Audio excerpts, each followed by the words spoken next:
Hi guys, I'm gonna do just a little bit of an introduction for myself before we get to all the cymbal stuff. I am Savannah Whitman. I am currently going to Mizzou. I'm about to be a sophomore music education major. I am the cymbal section leader for the Mizzou drumline, and it is going to be my second year doing Mizzou, marching Mizzou and the Mizzou drumline and all that. I'm really excited that Phil Sean reached out to me to help you guys with all your cymbal needs. And it's kind of sad that it has to be done all virtually. And I won't get to meet any of you guys quite yet. Hopefully I will in the future. But I hope you guys have a really good season, and let's jump into all that cymbal business. Okay, so I'm gonna teach y'all how to hold the cymbal. In case you don't know, some of you might know. So the strap should look like this, kind of like loops up and, I don't know, makes a fun little loop. That's the other side of it. You'll stick your hand in towards the outside of the loop, the side that kind of looks more like what would be facing outside. And then you want to make sure that the strap is flat all the way around your wrist. And then you'll just twist your hand back and go through to hold the strap, like that. Now I have a lot higher dexterity in my fingers, so I have more space between my hand and the cymbal if I just have it hanging there than most people. But it should, in theory, be closer to something like this, because once you start getting more into, like, if you do flips or anything like that, it'll just be easier and less stress on your hand. So cymbal holding positions. You have the basic orchestral set. It's the most relaxed playing position for the cymbals. And you'll hold it at a 45-degree angle. And you'll want to make sure that there's about a finger width of space between your cymbals. And it should sit right on your belly.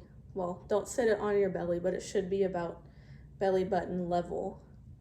And your arms should make a nice 90-degree angle.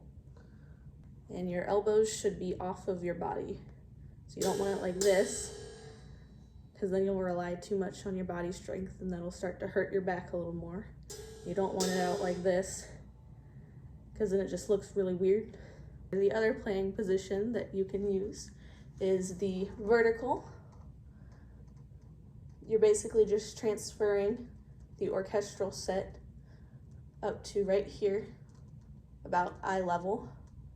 So the knots on your cymbals, where you're holding the little knot in there, should be eye level, and you should have about a finger width of space between your cymbals. That one's a little harder to hold. It requires much more arm strength. One way to help with that arm strength is to do some lifting. You can lift with your cymbal, lift with cans, stuff like that. So I'm gonna go over some basic notation with you guys. This is just your basic bar line, how everything looks set up on the page. I don't know how many cymbals there are for you guys. But standard cymbal music is written for 8 cymbals, and it goes through as follows with 8, 7, 6, 5, 4, 3, 2, 1. And then if you are reading this as it was in treble clef, the note that's on the B is just a unison note. These are all the basic crash types or cymbal sounds you can have. So you have your basic crash, the one that you probably do the most often. This right here, you'll have that little top on all the notes. Those are your crash chokes. With the X's are hi-hats or any other secondary sound like taps. Anything that looks like it would be a roll for a snare or any other percussive instrument is a sizzle. And then a sizzle attached to a note or another X is a slide choke or a sizz suck. So I'm going to go through and play all of those for you so you get an idea of what they sound like if you don't know what one is. This is your crash. And then up here at vertical.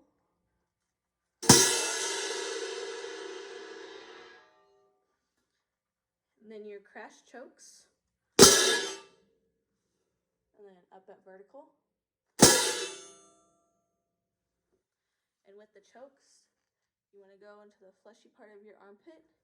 So if you're coming from orchestral position, you'll kind of go in, go right under your armpit.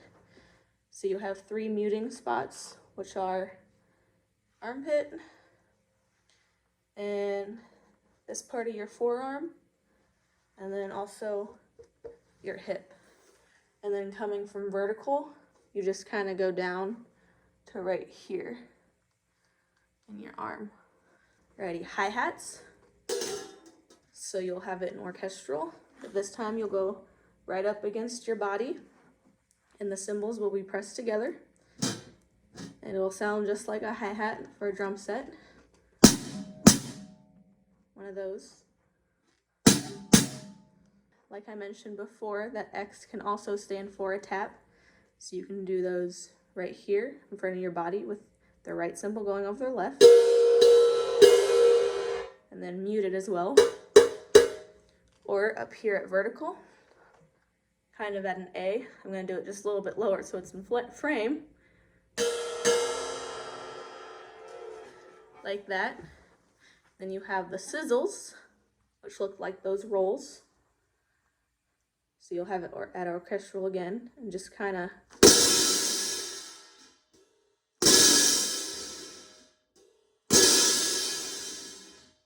do something like that, dropping the top cymbal onto the other, but with enough, not with enough pressure that it stops the sound.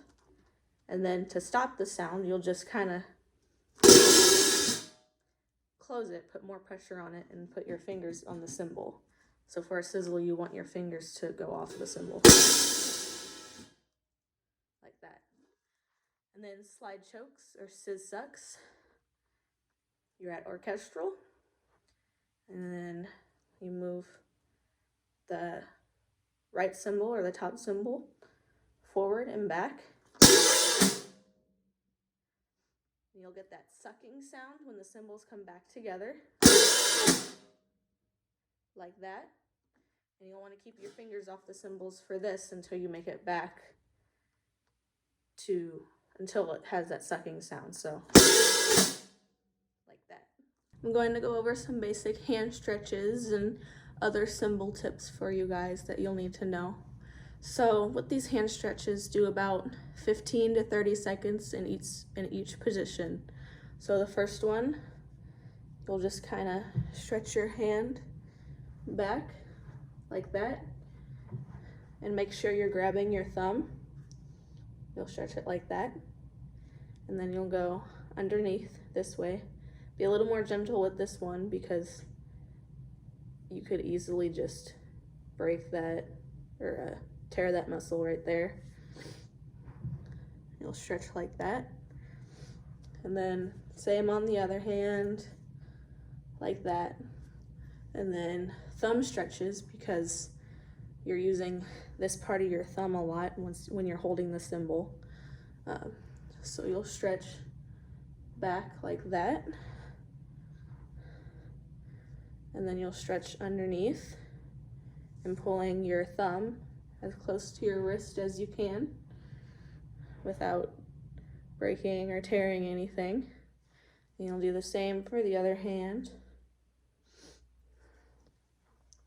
And another good one is kind of like this praying pose.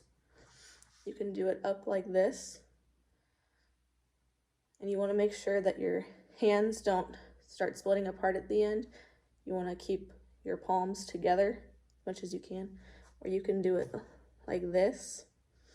This one's a little more difficult to do because you have to turn your arm all the way over. So I recommend doing this one more. Okay, cymbal cleaning. especially now with everything going on. It's a good idea to keep your cymbals clean. It also is nice to keep them shiny. So Windex, that works really well.